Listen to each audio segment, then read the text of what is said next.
Hi guys, and welcome back to my channel. It has been a very long time.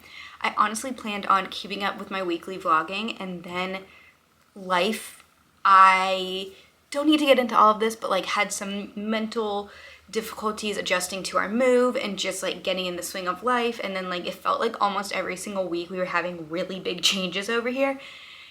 And it just kind of got away from me. So I figure what better way to jump back in than doing a full-on Q&A, get to know me, because I never really did that and I really wanted to. Also, if you can see my dry shampoo, no you can't. Let's just jump right in. I asked on TikTok and I asked on Instagram just what questions you guys had for me. And here we go. So starting off with some super basic ones. How old are you? I'm 28. And then, how did you and your husband meet? So this I'd always try to say in the most concise way possible, but it doesn't feel concise ever. The really short version is mutual friends. The long, kind of fun version is we literally grew up down the street from each other. We went to high school together. We, in hindsight, figured out we had a class together literally every semester.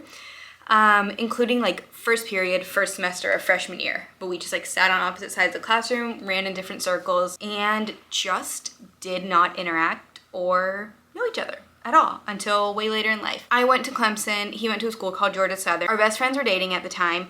We were both, when we first like met, I would say, dating other people. I went down to the school that he went to for college to see my best friend and to see my boyfriend at the time. He was dating someone else. And we just ended up hanging out that weekend.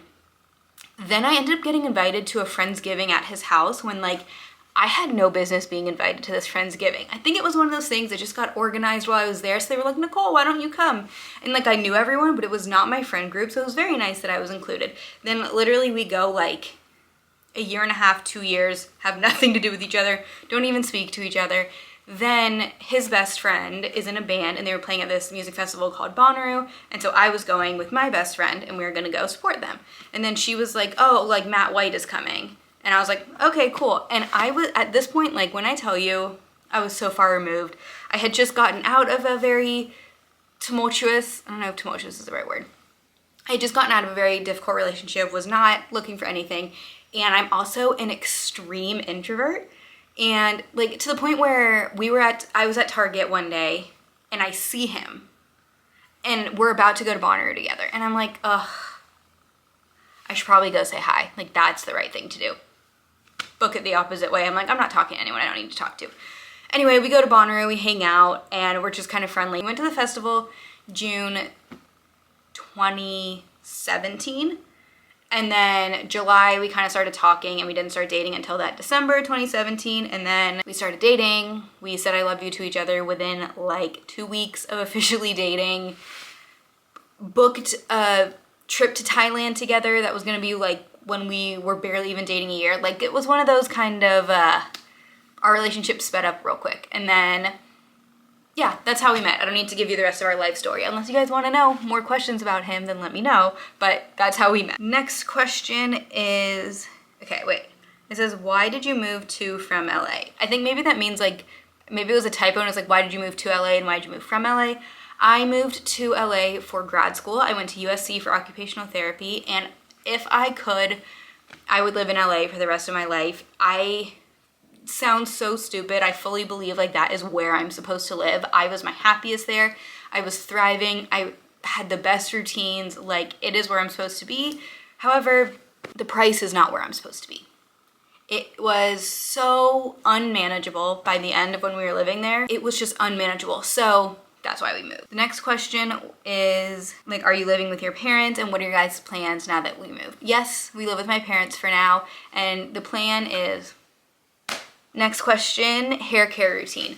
I answered this before and I wish I had an answer for you guys. Also, that is the biggest compliment because I feel like my hair is just like not it. I don't have a hair care routine. I wash it every 3 to 4 days, and this kind of transitions into the next set of questions about wellness because the next question is top wellness tips. I swear the 2 things that have made my hair strong and shiny, and it's always been very thick, but I've had no postpartum hair loss, okay? 0.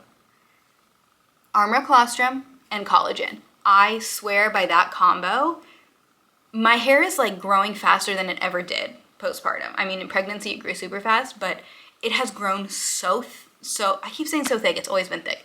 It has grown so fast postpartum, and it is because of armor colostrum and collagen. I swear that's what does it. I do have a code for armor colostrum. It is Nicole-White.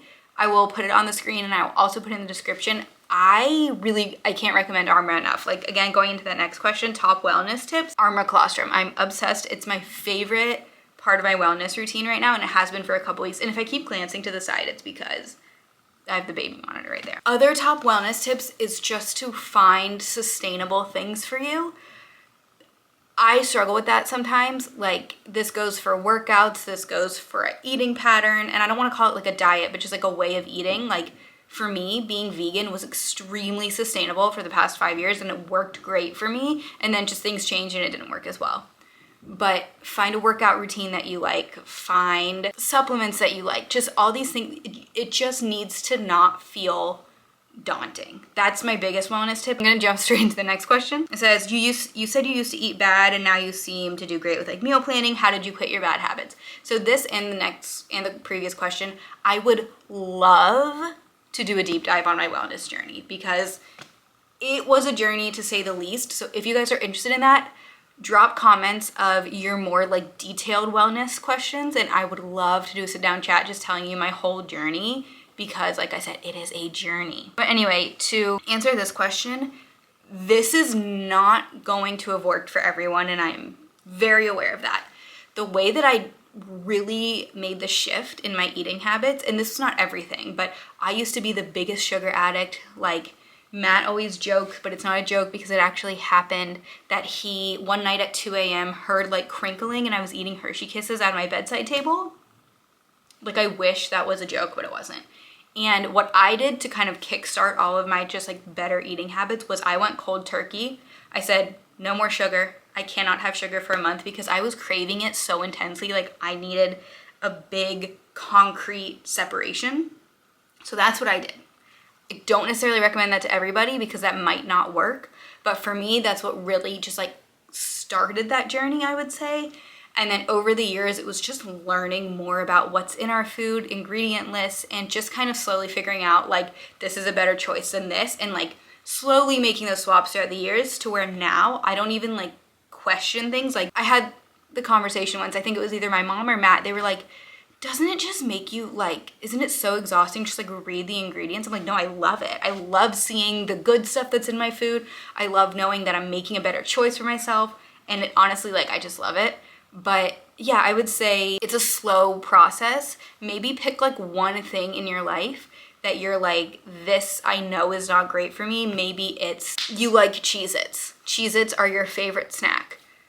Switch it to like Simple Mills Pop-Ums. They taste pretty much the same in my opinion, but they're made with way better ingredients. Maybe just start doing little swaps like that, and then I'll just kind of help get you into that place of looking at ingredients and eating a little bit better. Okay, these next couple questions, it's really just two, but it's all about OT. So this one just says, like, generally speaking, I'd love to hear about your career as a pediatric OT, and then have you worked in other settings than peds for OT? This is someone who really only wants to work in peds, but wants to know other experiences with fieldwork and stuff.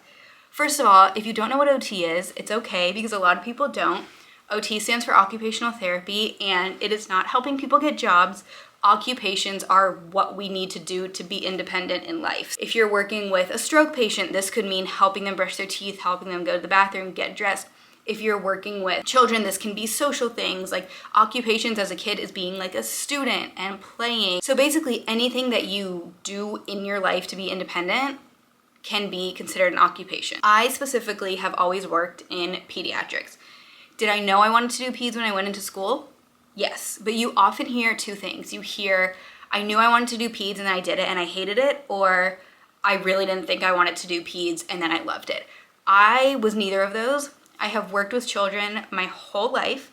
I started teaching. I started coaching and teaching gymnastics and cheerleading to like preschoolers when I was 16. like literally as soon as I was old enough. So I kind of always knew that was the realm I wanted to go, but I did have an open mind going into school. My fieldwork experience was a little bit funky because of COVID. So I did a community-based mental health for one of my fieldworks.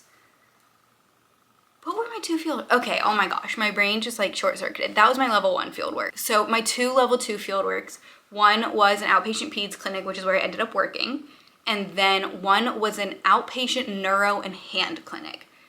Honestly, very interesting. I had a really poor experience with my CI, so that tainted it a little bit, but it was interesting. It just was not for me. But I definitely recommend just have an open mind. Don't go into like your adult field work and be like, ugh, I know I want to do peds, this is horrible. Just take it all as a learning experience, because there are things I learned from that I took and worked with peds. And then just more about my career in pediatrics. I haven't been working super long because I graduated from school and then I worked, and then once I had Louis, I stopped. I have always worked in a very specific setting, I will say. I worked with a lot of like sensory, social, fine motory type kids. And I honestly loved it. I really, really loved the setting I worked in. I think it might have been a pretty unique setting. I don't know how many places kind of outside of LA that specific population is, but I did truly love it. I'm kind of gonna jump around a little bit. This question was, were you always planning to be a stay-at-home mom, or was it a hard journey to make that decision? I always said that I wanted to do OT, and then when my kids were young, be home once they go back to school, go see clients during the day. That was always kind of the plan. If I was still living in LA, that was not going to be an option. To be completely transparent, I would have to work because we would not be able to live there. That's basically it. If we were living somewhere else, it might not be an option, but right now, just with the way that we're saving and different life changes, that's an option for me. But my plan was always like when I had young like babies, I wanted to be home with them, and then once they're in school, I would love to go back to doing OT in some capacity. By the way, I should have said this at the beginning. I broke these down into kind of like categories, so these are kind of like motherhoody type questions. This one is very interesting. It says, or the answer to this is interesting, I should say. It says, how do you feel about others taking care of your girl now that she's a tad older? I know that you had boundaries about this in the beginning. I am really, really, really, probably to a fault, protective of Louis. Like very protective of Louis. Louis is almost 7 months, and to this day, no one else except for Matt or I has changed her diaper. No one else has fed her. We haven't really left her alone with anyone other than each other. I think there's a couple things about this. I fully trust the people in my life to take care of her, okay? But I am really specific about certain things. There's certain ways like I want people to interact with her. Part of that is from I don't want to say gentle parenting, but some of it is just from like my OT knowledge of like I want them to be interacting with her in a way that's beneficial to her. Some of it I really do think, and if you are an IVF mom, I'm really curious what your take on this is.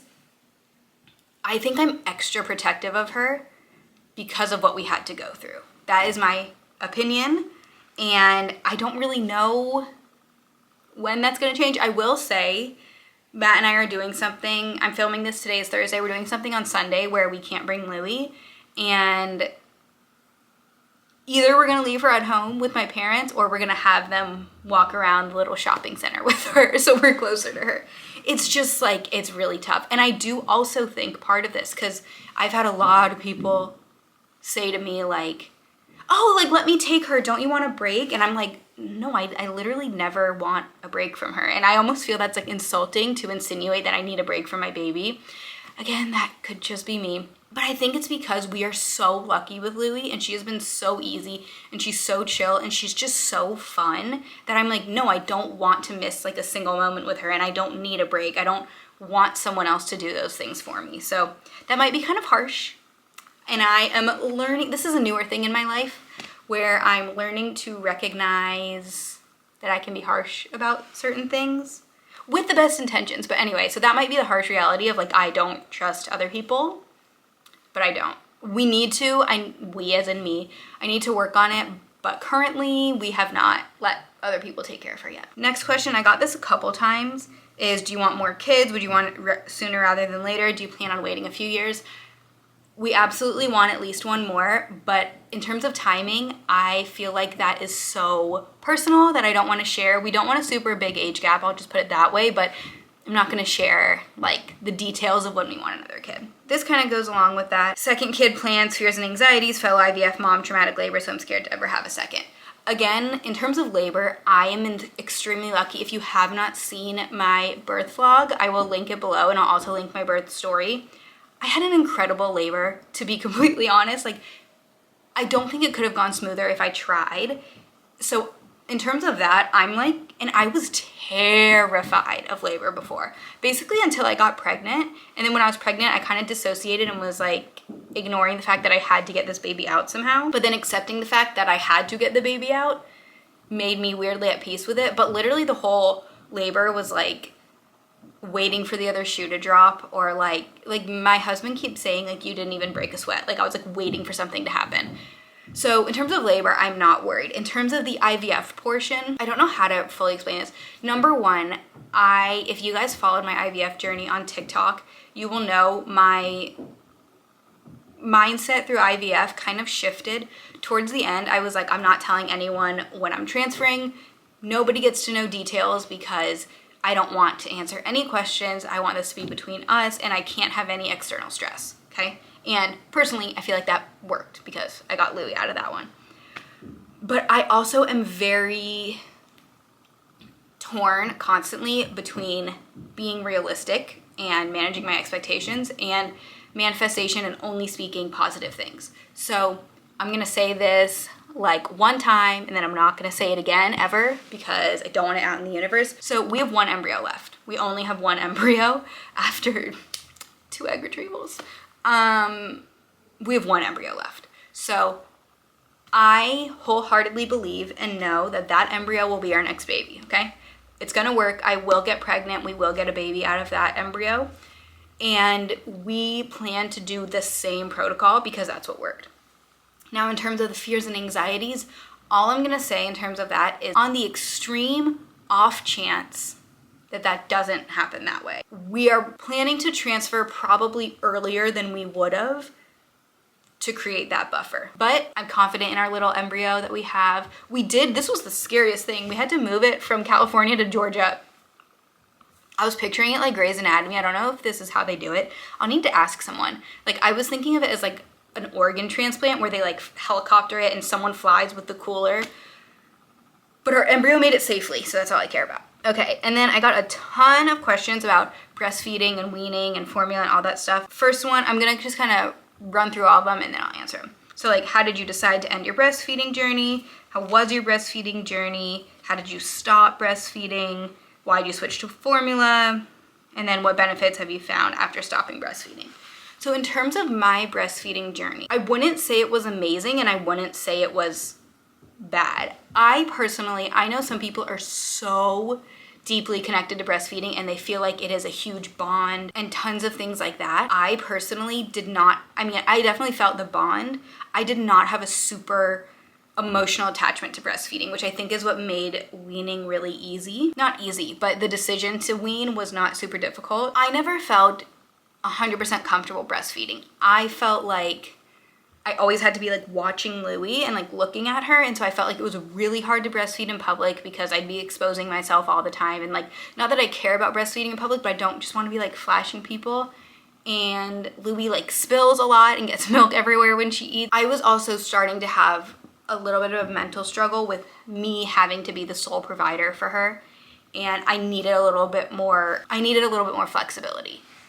That's kind of the way I'll state it. And so we just kind of decided it was best for our family to start the weaning process. We started weaning her right at 4 months. In terms of tips for weaning, I don't think I should give tips because I don't think the way I did it was particularly normal or like the regular speed of things. I'll tell you what I did, but that doesn't mean you should do it, just to be very clear. I believe that I was operating on a just meeting Louie's needs or maybe a little bit below because it was really easy for me to wean. The process was super quick. I went from fully breastfeeding her to fully formula feeding her in 2 weeks. Like it took 2 or 2.5 weeks. That was all it took. And I never got engorged or anything like that. And basically I would drop one feed and then give that a day or so. But if I was feeling full or uncomfortable or anything like that, I'd wait a day and then I'd drop another feed. Same thing, repeat, repeat. The only thing that I will call out that was horrible was a couple days after fully stopping, I had the worst migraine or headache I have ever had in my entire life. It was like a 3-day migraine. I was so debilitated. I was crying. I was laying on the couch crying. I was like, I don't know what to do. Like Tylenol isn't helping. Advil isn't helping. Water isn't helping. Electrolytes aren't helping. Like anything I did not help. And apparently that's because of the hormonal shift. So just be prepared for things like that if you do start weaning. We never combo fed other than like in the weaning process. And the formula we use is By Heart. I love it. It's super, super clean. Louie took to it really easily. Again, that was another thing is we got really lucky. Louie took to bottles really easily. She took to formula really easily. So it just really streamlined the whole process for us. I will link By Heart below. We get it a couple different places. You can get it at Publix, you can get it at Target, you can get it from By Heart directly. If you use Thrive Market, you can get it on Thrive Market. You can kind of get it everywhere, which is also really, really convenient, but that's what we use. And then in terms of benefits that I found after stopping breastfeeding. So this I'm gonna combine with the next question, which was what was the hardest part of postpartum so far. Without getting too detailed, because the details of this I don't think is information that is helpful to other people and could potentially be harmful, but for me personally, the hardest part of postpartum has been my body. To be completely honest, pre-pregnancy and my whole life, I've been very slim, very petite, small framed, and I, again, without going into lots of detail, I had what I didn't realize was as extreme as it was until I got pregnant and then now, extreme body dysmorphia, like extreme. And so I didn't realize how fit I was before, and now looking at how fit I was pre-pregnancy, it's really, really, really, really, really, really difficult for me. I am doing everything in the book to work, not to get my pre-pregnancy body back, but I don't personally feel that I am at a healthy weight for my body. I don't think this is where my body is supposed to be, and I believe that I have something else going on. I don't know if that's true, but I have done everything you can think of, and my body has kind of leveled out, and it's really, really frustrating, and it's a mental struggle every single day. But one of the only things that I've noticed that made a shift, honestly, was breastfeeding. I was not a person who all the weight just melted off when I was breastfeeding. My body retained everything while breastfeeding. And even though in an actual number there hasn't been a huge change since before or after, I didn't let go of a single ounce while breastfeeding. And I can just see a difference, obviously, like, you know, in this area, there's obviously gonna be a clear difference if you're breastfeeding or not. But I can just see a difference in my body now versus when I was breastfeeding, and that was part of what was mentally difficult for me. And that was not the leading reason in me stopping. Let me be very, very clear. It was just everything made the most sense, but that's one of the biggest benefits, honestly, mentally, because one, I'm like, okay, this is not holding me back in terms of change, and two, the other biggest benefit is just that I have freedom now. Like, I can go to the sauna, I can go, like, I went to go see Wicked with my mom and I left Louie at home with Matt. I would have not been able to do that if I was still breastfeeding. So just probably the freedom is the biggest benefit. But again, it is such a personal journey. It is such a personal decision. You can't really go off of like, oh, Nicole said this is good. Like, don't do anything because I said so. Please do whatever works best for your family. Okay, and then this one, how are you handling postpartum? I feel so alone lately, even though I have a great support system. First of all, you are never alone in postpartum. That is one of the biggest things I've learned is, especially with social media, this can be really, really, really difficult. Like, I'll look at someone and like, so I'm saying my biggest struggle is my body, right?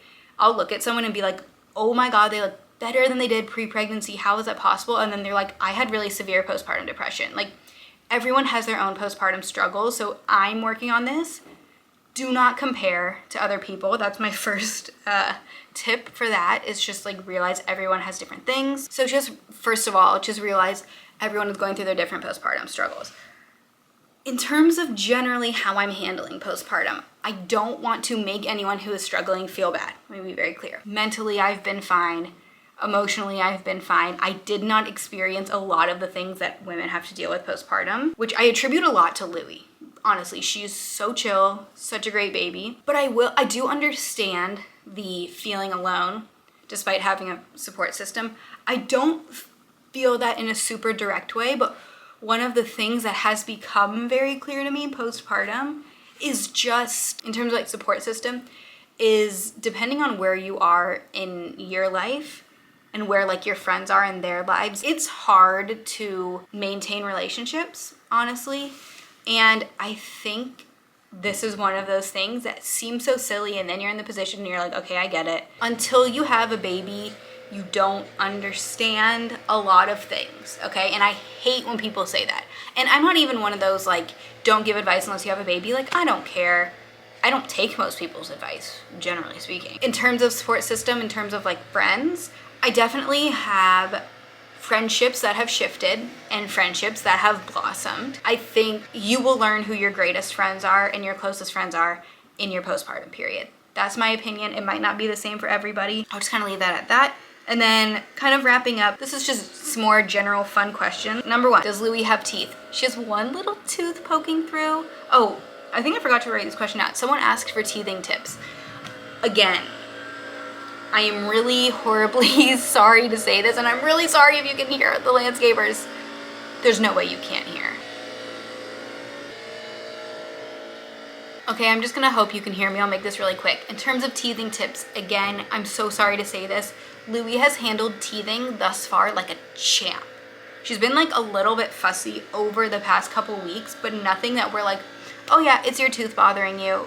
So I don't really have many teething tips. We have one of those little Frida, easy to hold something. I will link it below. One of the crunchier things that we have done that I feel like she kind of loved, except it does get kind of yucky, is if you freeze a green onion, they're really like antifungal, antibacterial, and anti-inflammatory, so it feels really good on their gums. So you freeze it and have them like suck on that. They get really nasty once they defrost. But she seemed to like that. Is she gonna eat vegan food, or will that be up to her when she's older? So if you guys don't know, I was vegan for 5 years. The main reason I was vegan was environmental, because in terms of a vegan diet, I truly believe it is the healthiest way you can eat. I truly believe it is best for the environment.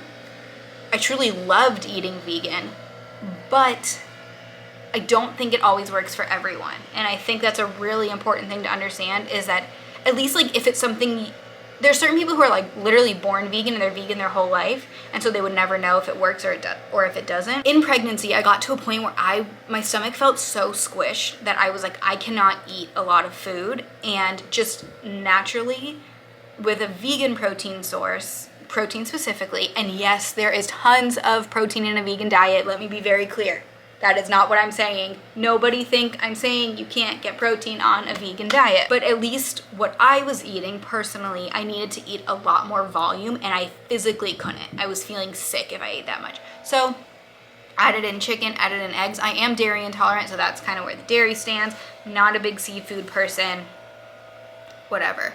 And so in pregnancy, kind of veered away from being vegan, and I still was like considering myself vegan for a while. I'm not vegan anymore. I would kind of love to be again one day, because I really do think it's the healthiest way of eating, but I don't think it was working for my body. So in terms of Louie eating vegan, we're exposing her to everything. She's had some fish, she's had some chicken, she's had some turkey, she's had eggs, she's had dairy. I guess the best way to say it is I still like to really have like a plant-forward diet. Like this week, our main protein source for the whole week is tofu. Like I love having tofu, I love having tempeh, I love having beans.